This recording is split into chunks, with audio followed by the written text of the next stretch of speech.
hear that sound, that buzzing in the air? It's the internet going crazy. It's all these general managers and personnel people as we are 5 days to the official start of NFL free agency. Let's go through some fits. RC, talk to me about Saquon Barkley. He's now a free agent. What's the best place for him? Saquon Barkley has already linked up with C.J. Stroud. They've had some good conversations, and that's the exact place that he should want to go. This is the team that was a playoff team last year. They met a buzzsaw in the Baltimore Ravens in that defense because they couldn't create a run game. What Saquon Barkley can do in the run game and also being explosive, utilized in the pass as well, I think that would be a match made in heaven for the running back and also the team. Kmart, Kirk Cousins may become a free agent. Yeah. What's the best spot for him? Greeny, if he leaves Minnesota, it's clear. The Atlanta Falcons. Number one, happy wife, happy life. His wife, Julie, grew up in Alpharetta, Georgia, so that's number one. Also, Zach Robinson, a Sean McVay disciple. And then number three, the biggest issue, the fact that they have all those weapons that we never got to see them use. So Raheem Morris, Kirk Cousins, I think that'll be Yeah, you're too good a journalist to bury that lead. I want to start with his wife. Also, you have to remember Raheem Morris was on the staff in Washington when Kirk Cousins took over for RG. They've got all the weapons in the world. Meanwhile, Lewis, how about Russell Wilson? What's the best fit for him? Well, considering that I think Russ at this point is a temporary option, just a filler, a bridge quarterback, I think there's two. I think the Steelers, he's someone that they should consider to bring in and provide competition for Kenny Pickett, and then he could be a high-level backup. Or the Giants now obviously have entered the mix, because if it's true that they have now really wanted to or wanting to turn the page on Daniel Jones, and they're going to draft a young quarterback, Russ needs to be that guy who's also a bridge quarterback until the time that a young quarterback is ready to take over there. So I think those are the two best ones for him going forward. Okay, that's an interesting one. So let's stop down there for a moment. For the folks who weren't with us yesterday, RG3, look, there's been a lot. It's become very fashionable to bash Russell Wilson. Say about that what you will. RG3 came on yesterday with the exact opposite intention. He wanted to defend the honor, if you will, of Russell Wilson, both literally and figuratively, and this is what he said. They brought Russell Wilson in to win Super Bowls in Denver. He didn't accomplish that. That was an utter failure. But to say that he is not a starting quarterback in the NFL, I feel like I'm losing my mind, like I'm losing my senses. Russell Wilson is a bona fide starter in the NFL, and we got to stop talking about him in the sense of, oh, he's just washed and he shouldn't be playing anymore. So then that was the most important piece of what was a bigger and I think more nuanced conversation about what Russell Wilson is, what he's brought on himself, what he isn't, perhaps most importantly, anymore. The one thing we know he is available to anyone who wants him at a ridiculously reasonable price, right? For the folks who are not following this, Kmart, give me the talk at the combine. You were there, where I know you didn't sleep at all, so I know you got a lot of conversation time. Yeah, in there. no. Talk to me about what you're hearing about Russell. The most attractive thing about Russell right now is the price tag. The fact that we know that the Denver Broncos are on the hook for $39 million. So whatever team that signs him, if they pay him that minimum, the Broncos would eat the rest of that. They would have to pay the 39 minus whatever he's getting, which makes him super attractive because he's not asking for Kirk Cousins money. You know that you could get a potential starter at a discount price, and it's really that price tag that makes teams think, okay, we should consider him. Honestly, not the play itself. Well, that's really the question here. I mean, Louis Riddick, what is, at this moment in time, Russell Wilson, a player who 3 years ago not one person wouldn't have said is on his way to the Hall of Fame, what is he right now? Yeah. He's a stopgap starter is what he is right now. Look, he's a mid-level starter. Look, to call him not a starter, look, there's levels to everything, right? I mean, there's levels to being a starting quarterback in the NFL. Could he be a top half thrower in terms of QBR, completion percentage above expectation, passer rating? Yeah, he could be a top half, meaning 16 or higher. Yeah, I think he could be. Is he going to still be that guy who is going to be a consistent top 10 thrower in all advanced metrics? No, he's not going to be. And on top of it, look, there's other things that come along with being the starter, the franchise guy, the guy, as RG3 said, is being brought in to win Super Bowls. And a lot of that has nothing to do with what is going on the football field. It is how you are able to integrate yourself within the organization and elevate everyone else. And quite honestly, there are two organizations so far now, counting that being Seattle and Denver, who don't feel as though he has that dynamic anymore, who don't feel as though he is that guy anymore. And whether you like it or not, regardless of what he has done in the past, that's just not how people are looking at him at this point. Right. So for Russ, you're right. He's in a good situation right now as far as having the money that's coming from Denver and for teams being able to then sign him on the cheap. And I think he's going to have to come to grips with that. You are going to be a bridge, or you are going to be a high-level backup regardless of what you did during your heyday in Seattle. That's just the way it is. And quite honestly, I don't think that's being disrespectful to him. That's just being honest about the state of the game as it relates to him. Yeah, I think Lewis is being more than respectful when he's talking about Russell Wilson's play. You go back 2 years ago under Nathaniel Hackett, and that season and campaign alone sort of ruined the way we looked at Russell Wilson and his legacy as it pertained to the Hall of Fame. And then you get to the next year, and now there are all these things coming out about Russell Wilson's personal life. Sean Payton immediately attacking him there. What happened to Russell Wilson, the guy in Seattle that everyone wanted their daughter to marry? What happened to the Russell Wilson that you said would lead a program or lead an organization, and from standing out in front of that organization would, even if you didn't think he said the things you wanted him to say, would never say the wrong thing?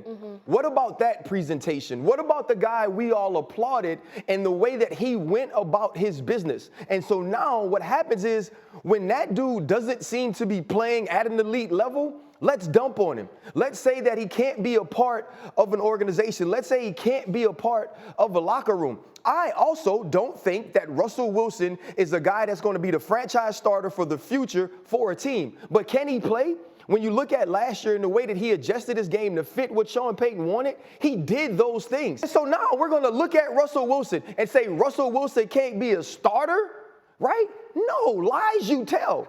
Let's stop trying to build a case against Russell Wilson and figure out where Russell Wilson can fit. Well, it's not up to us, though. We can debate it. We can talk about it. He clearly can play. But again, other teams, other coaches who are thinking about, do you want Russell or do you want a Justin Fields or a Baker? That's where it comes into. So I don't disagree with RG3, but I'm not the one who's trying to add him to my team. Other people are trying to do that. Well, look, again, you can talk about, you can get Kirk Cousins for $40 million.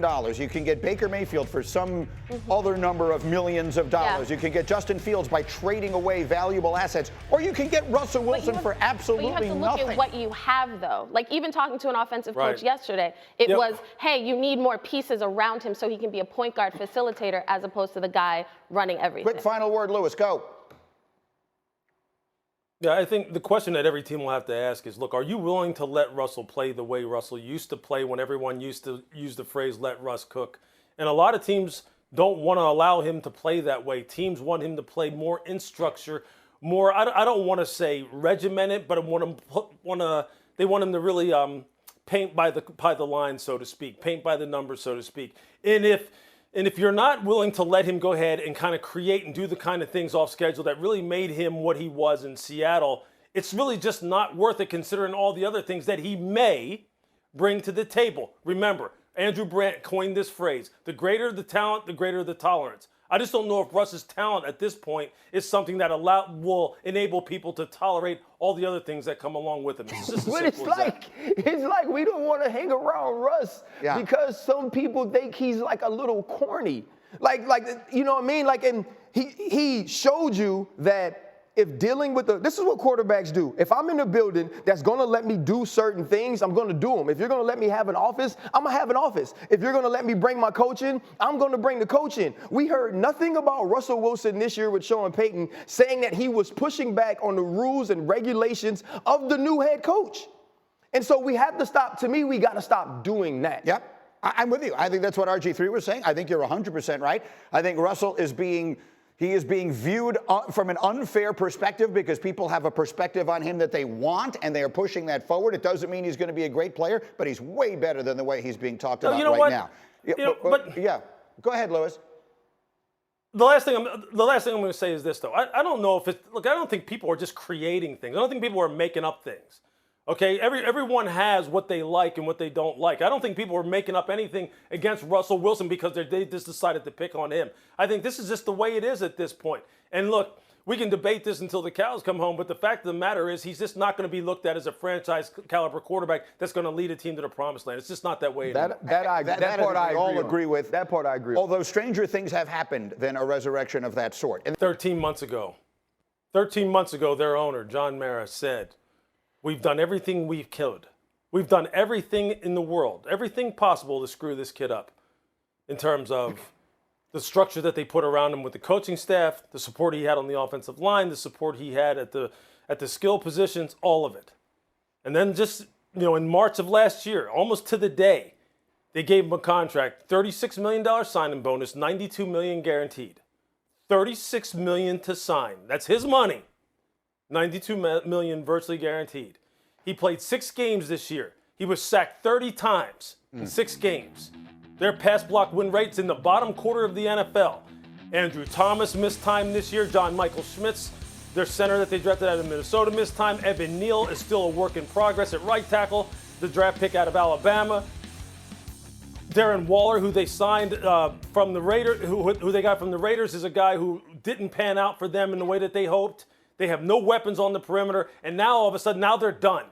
Now we're done after 6 games of playing last year. He has a neck injury. After 6 games, and the owner making the comments less than a year ago, or just over a year ago, that they have done everything they could to screw this kid up. Now they're done with him, and now they have buyer's remorse, and now they may be in the market for another quarterback. On top of the fact that now Brian Daboll has gone from being a coach of the year to having turmoil throughout his staff, people leaving, people wanting to leave, and now maybe, the speculation now is about whether or not he's coaching for his job. Isn't that amazing? How stuff can turn on its head. And you wonder why the Giants have not been able to make some headway right now in the East and be true contenders. Because when you have this kind of thing that is happening within 1 calendar year, there's no way you can make headway. There's just no way. And I just think it's unfortunate. Look, I've never been a big supporter of Daniel Jones. I've always had my issues. But when you have this kind of flip-flopping and this kind of 180 turns away from people and these kind of structural deficiencies, no wonder you can't make up any ground. No wonder. I mean, let's be honest, though. It wasn't a consensus that giving Daniel Jones that contract was the right thing to do, right? But they did it willingly, right? And what Mr. Mara was trying to do was convince himself of something that he wasn't convinced of, that people were asking him questions about. He had to sit there and defend giving Daniel Jones $40 million and saying, yes, the consistency or the play we've wanted to see from him hasn't been there, but a lot of that is our fault. And if we could fix that, that's why we gave him this money. Remember, last year went well for the Giants because of the way they started. And then we watched them teeter toward the end and get blown out late in the playoffs against the Philadelphia Eagles. And so when you look at this team, this is more as what this team was supposed to look like. This is more of who we thought Daniel Jones can be. And I have never made a purchase, right? I've never made a purchase and ended up having buyer's remorse when I made that purchase 100% knowing at that time it was the right thing to do. Now, if you're hearing buyer's remorse, it's because when you gave him the money, you were thinking, we got to give him this money to be the quarterback, but I don't know. No, at the time, because the whole question of do they pay Saquon? Do they pay Daniel? Do they tag Saquon? What are they going to do? No one felt like that decision was you know what? I see what the Giants are doing. Everyone was like, they're kind of stuck. So, okay. And that's not how you want to operate whenever you have a quarterback situation. Look at the Giants. What if you're a Giants fan, what can they sell you on that gives you excitement about this season? Is it the quarterback? They're about to lose Saquon. What is it? Offensive line, year after year, they can't seem to get that right. The coaching staff, the GM, what about this team excites you? Lewis, finish it up.